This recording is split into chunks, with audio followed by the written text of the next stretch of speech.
Fala galera, belezinha? Tudo certinho? Hoje a gente vai continuar o assunto de integrais falando sobre a integral definida. Então a gente vai definir a integral definida, tá? No primeiro vídeo a gente falou das integrais indefinidas, que eram as primitivas, né? Então ali a integração era o processo de primitivação ou antiderivação. A gente integrava uma função, né? Fazia a integral indefinida da função para encontrar uma outra função, né? E agora aqui, na integral definida, nós vamos integrar uma função de uma outra maneira, vamos dizer assim, para encontrar dessa vez um número. Tá bom? Vamos para a lousa e entender isso melhor. Então vamos lá. Supõe uma função f,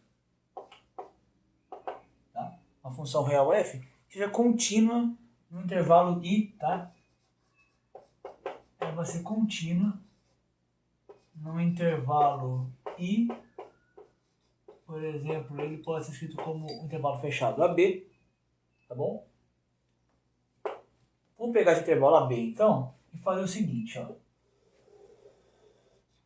Aqui está a reta real, né? Vamos colocar o AB aqui. Vamos particionar esse intervalo. O que é particionar o intervalo? É pegar esse intervalo I e vamos separar ele em vários pedacinhos, tá? Vamos fazer, por exemplo, esse pedaço XA, esse número XA ser o meu primeiro elemento da partição, né, o X0. Depois aqui, por exemplo, eu coloco o X1, aí aqui de repente o X2, por aí vai indo, aí de qualquer outro caminho aqui eu vou ter um XJ qualquer, vou continuar particionando, né? Pá, pá, pá. Aí de repente aqui, por exemplo, eu tenho meu Xn-1 e o B, que é o último elemento da partição, que é o Xn, tá? Então eu dividi essa partição em esses N pedacinhos, tá? São N mais 1 pontos. Muito bem. Agora vamos pegar cada pedacinho que eu dividi aqui e vou chamar esse pedacinho de um subintervalo da partição, tá? Por exemplo, esse x0, x1 é um subintervalo, aqui outro subintervalo, né? O último subintervalo é esse aqui. De maneira geral, todo subintervalo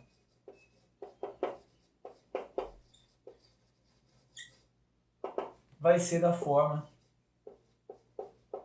xi menos 1 xi, né? Indo de 1 até n, de maneira que nós vamos simbolizar o tamanho desse subintervalo por ΔXi. O que é o tamanho do subintervalo? Bem, é o último elemento do intervalo dividido pelo primeiro. Tudo bem? Não necessariamente cada pedacinho, cada subintervalo é igual, tá? Mas a gente pode imaginar dessa maneira, não tem nenhum problema. Vamos pegar dentro de cada um desses subintervalos um número, tá? Vamos pegar um número, por exemplo, vou chamar ele de xi. Então, xi é um número desse subintervalo, tá bom? Com isso, nós vamos definir o que nós chamamos de soma de Riemann, tá? A soma de Riemann, vamos colocar simbolizado pela letra S, maiúsculo com Nzinho aqui embaixo. Então, a soma de Riemann, referente à partição, né, que a gente fez aqui em cima, vamos chamar de partição P, tá? Essa partição aqui é a partição P do intervalo I, né? Nós vamos chamar a soma de Riemann do intervalo I sobre a partição P como sendo esse somatório aqui, ó.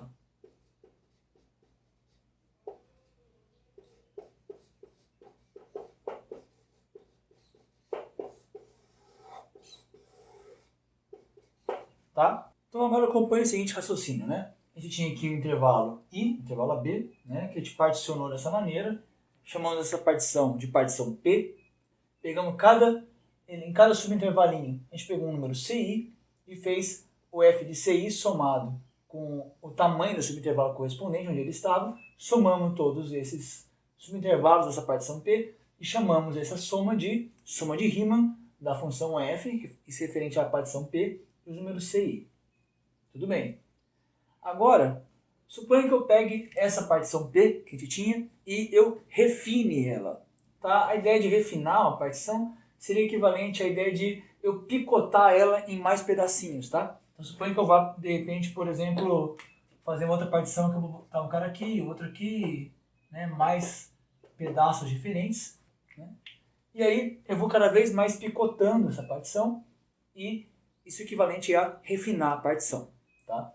Então, suponha que cada vez que eu faça isso, eu tenho uma soma de rima nova. Né? Suponha que eu faça partições novas, refinadas, e eu vou ter somas de rima também refinadas, vamos dizer assim, referente àquelas partições mais refinadas. Agora, percebe que cada vez que eu refino mais, né, o tamanho desses intervalos vão ficando cada vez menores, não é? Ou seja, esse tamanho da xi vai tendendo a zero, tá bem? Pega essa ideia então, né? Quanto menorzinhos vão ficando esses subintervalos, ou seja, a partição vai ficando cada vez mais refinada, esses tamanhos vão ficando menores, tá? E eu vou ter um número específico que vai ser o limite quando o maior desses delta xi tender a zero, vai ser uma soma muito específica. Essa soma específica a gente vai chamar de integral definida de Riemann. Tá? Então o que seria a ideia? A ideia seria o seguinte. Se eu tenho o limite quando, vamos botar assim, o máximo dos delta xi tender a zero, né? O maior de todos esses tamanhos for tendendo a zero, então os outros vão ficando também menores, o maior vai ficar maior até zero, imagina os outros, né? O limite de Sn, né, a gente vai definir como sendo a integral definida de f de x dx de a até b. E essa integral a gente dá o nome então de integral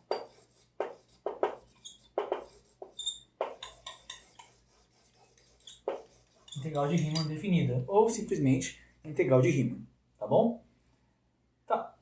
Então, a integral definida é um limite. Lembra que a derivada era um limite também? Né? A gente viu a integral definida, a indefinida, como sendo uma antiderivação, então ela também estava envolvida com um limite, e a integral definida é literalmente um limite de uma soma finita. Né? Então eu estou somando finitos elementos, quando eu faço o limite desse maior desses caras ser zero, o resultado vai ser uma integral, lógico, sempre que esse limite existir. Mas o que a gente tem por enquanto é que eu tenho então uma partição do intervalo da função contínua, né, onde a função contínua é definida. Quando eu refino essa partição, essa soma aqui vai dar um número específico, e esse número específico é a própria integral definida. Tudo bem? E claro, né, ela é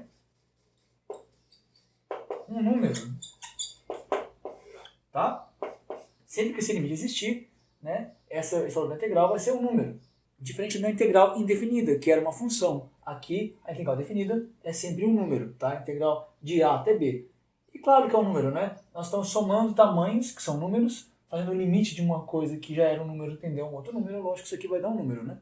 As propriedades das integrais indefinidas também valem para a integral definida, tá bom? A gente já viu no outro vídeo, tá? Basta você olhar de novo lá. Mas aqui tem algumas propriedades interessantes que são específicas para o caso da definida, porque isso vai dar um número, né? Então, por exemplo, se a função é sempre maior ou igual a zero, essa soma, né, a integral definida, vai ser também maior ou igual a zero. Claro, né? Se cada um desses númerozinhos for maior ou igual a zero, se eu somar números maiores iguais a zero e tender o limite desses númerozinhos a zero, né, esses aqui sendo positivos, é lógico que essa soma aqui também vai ser sempre positiva, né? Tá? Ou não negativa, certo? Uma outra coisa interessante é a seguinte: se eu tenho, por exemplo, um número C dentro do meu intervalo I, né, dentro do intervalo AB, se isso acontece, tá? Então a gente pode verificar que a integral de A até B de f de x dx pode ser escrita como a integral de A até C de f de x dx mais a integral de C até B de f de x dx. Ou seja, a gente pode picotar esse intervalinho no meio, né? Eu vou primeiro integrar de A até C, depois o resto que sobrar, de C até B, eu integro, e essa soma das duas integrais vai dar a integral completa. Tá? Por vezes isso é interessante, como a gente vai ver mais pra frente quando fizer exercícios. Outra coisa interessante é que a integral de A até B, ela é a mesma coisa que menos a integral de B até A. Tá? Então a integral de A até B eu posso quebrar em duas partes e também, se quiser pegar a integral de A até B, fazer menos a integral de B até A. Tá bom? Outra propriedade que só tem a ver com integrais definidas, porque esses limites aqui, a até b, que nós chamamos de limite de integração, só tem na integral definida, né? Vamos agora tratar um caso específico quando a função é maior ou igual a zero, tá? Ela vai estar relacionada, essa integral vai estar relacionada com o cálculo de áreas. Vamos ver isso com mais detalhe. Então vamos lá, pessoal. Aqui eu deixei aqui, né, guardadinho pra gente a definição da integral definida, né? Então a integral de f de x dx de a até b é o limite quando o máximo dos Δx tende a zero da soma de rima. O que era a soma de rima, né? A soma de rima era a soma finita de 1 até n de f de ci Δxi, em que cada Δxi é o tamanho do subintervalo da partição e ci é um elemento daqui de dentro. O que acontece se eu tentar fazer a integral, né, definida de uma função f de x que tem o gráfico sempre maior ou igual a zero? Tá? A imagem maior ou igual a zero, o gráfico da função vai estar sempre aqui em cima. Tá? Por exemplo, vamos supor que aqui seja o a, aqui seja o b, né? E vamos ter, por exemplo, a função assim, né? Vamos ver esse daqui até aqui, tá? Faço algo assim, por exemplo, né? Esse é o gráfico da função f, tá? De a até b. E o que seria, então, a soma de rima? Me lembra que a gente fez uma partição nesse subintervalo, nesse intervalo, né? Como seria particionar esse intervalo? Né? Lembrando, a gente pegar, por exemplo, um número qualquer aqui no meio, né? Qualquer outro aqui, qualquer outro aqui, qualquer outro aqui. Né? Esse aqui era o nosso enésimo termo da partição. Aqui é o primeiro, que é o x0. E aqui no meio tinha quaisquer dois, por exemplo, vou pegar aqui, sei lá, aqui um xi menos 1 e aqui um xi. Então eu tenho quaisquer dois aqui, um xi menos um xi.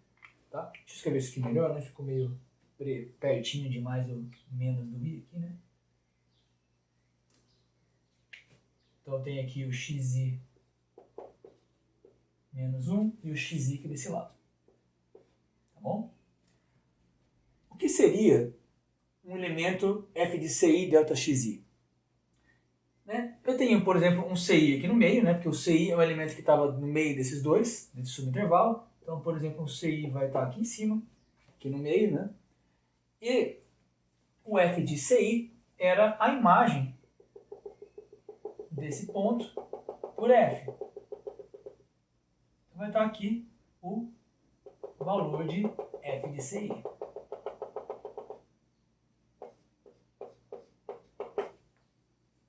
Muito bem? Fazer essa altura, f de ci, multiplicada pelo tamanho desse subintervalo, que é o Δxi, é a área de um retângulo, com a base sendo esse pedacinho, que tem esse tamanho aqui, e a altura, o próprio f de ci. Tá? Em outras palavras, a gente tem um retângulo aqui, né? Desse jeito. Certo? A base tem tamanho Δxi, né? Vamos botar aqui, para ficar bem claro, né? Esse tamanho aqui é Δxi, que é o tamanho do subintervalo, e essa altura aqui é f de ci. Então, a área desse retângulo é base vezes altura, é base vezes altura. Certo? Se eu faço isso com todos os subintervalos, eu vou ter um monte de retângulozinho. Todos eles aqui embaixo, tá? Começando aqui por baixo, e pode estar aqui para cima, ou um pouco mais abaixo, tudo mais. Só que alguns vão ficar sobrando, alguns vão ficar faltando, em relação ao que está embaixo da área. Só que a soma dessas áreas vai estar uma boa aproximação do que seria essa área embaixo da curva. Tá? É difícil calcular a área embaixo da curva, a gente não sabe necessariamente a fórmula para isso, né? Se fosse um retângulo, a gente sabe, base vezes altura. Para um triângulo, a gente sabe, base vezes altura dividido por 2 e por aí vai. Mas para a área, essa figura esquisita, né, que tem essa base aqui, essa altura de um lado, isso aqui, e aqui ela vai fazendo esse samba louco, eu não sei como é que calculo, não tem uma fórmula para essa área. Então a gente faria um monte de retângulozinhos desse jeito e pensaria, bem, a soma de rima, não o limite, né? A soma de rima é uma boa aproximação da área. Né? Vai sobrar uns pedacinhos a mais e tal. Se eu refinar essa partição, né, pegar, por exemplo, uma área menorzinha, se o Δxi fosse, por exemplo, vou botar aqui de azul, se fosse isso aqui, por exemplo, os subintervalos fossem menores, ou seja, particionasse a minha partição, refinasse a minha partição, eu teria agora, por exemplo, um retângulo assim. que ficaria sobrando um pouquinho agora, né? Em vez disso aqui, está sobrando bastante. Então, somando esses retângulos aqui, eu teria uma aproximação um pouco melhor, né? Por exemplo, pegasse aqui um outro subintervalo, pegasse um númerozinho aqui, eu ia ter um retângulo aqui, aqui, né? A imagem estaria aqui, né? Então ficaria esse retângulo aqui. Sobrou aqui outro. E somando todos, somasse essas áreas somadas, quando eu refinasse a partição, iria ser cada vez uma melhor aproximação para a área embaixo da curva, e quando o maior desses subintervalinhos tender a zero, esses retângulos vão tender a tiras tão fininhas aqui embaixo que vai perfeitamente cobrir essa área debaixo da curva. Então, o limite do maior desses tamanhos tender a zero, nessas áreas, a soma dessas áreas, vai ser a própria área debaixo da curva. Ora, mas o limite do maior desses tamanhos ir a zero dessa soma desses retângulos é justamente a integral definida. Então, para uma função maior ou igual a zero, a integral, o número que dá a conta dessa integral é exatamente a área embaixo da curva da função f. Então, olha só que legal, né? Se eu souber a função f, tá? E souber calcular a integral definida dela, eu consigo saber qual é a área embaixo dessa curva. E isso tem implicações muito interessantes em várias áreas da ciência, tá? A gente vai discutir isso mais à frente, tá legal? Agora, uma coisa que você deve estar pensando agora é, tá, eu entendi, né, o que significa a integral definida, por exemplo, para um número maior, uma função maior ou igual a zero, vai ser o valor da área debaixo da curva, fantástico, né? Mas a pergunta que você deve estar se fazendo é, como que eu calculo a integral definida? Né? Porque a gente aprendeu a calcular integrais indefinidas, que dariam famílias de funções, agora nós não aprendemos ainda como calcular o valor das integrais definidas, que vão dar esses números. Tá, você poderia aplicar a definição do limite naquela soma, mas isso quase sempre é uma coisa impraticável. Tá? O que vai fazer com que nós saibamos calcular esses valores vai ser uma coisa para o próximo vídeo, chamada Teorema Fundamental do Cálculo. Tá? O nome fundamental não está aí à toa, tá? É talvez o teorema mais importante do cálculo diferencial integral. Então por isso eu vou separar um vídeo todinho para ele. Beleza? Então é isso, galera. Bons estudos. Fiquem entendendo essa ideia, tá? Calculando as integrais indefinidas por enquanto e entender essa ideia da partição do intervalo, entender o maior dos tamanhos dos subintervalos a zero. No caso, uma função maior ou igual a zero, a soma dessas áreas vão dar o valor da área embaixo da curva da função. Então isso é extremamente interessante que a gente fique na cabeça, tá legal? No mais, tenham bons estudos. Qualquer dúvida, manda mensagem. Estamos aí. E valeu, galera. Até a próxima. Até mais.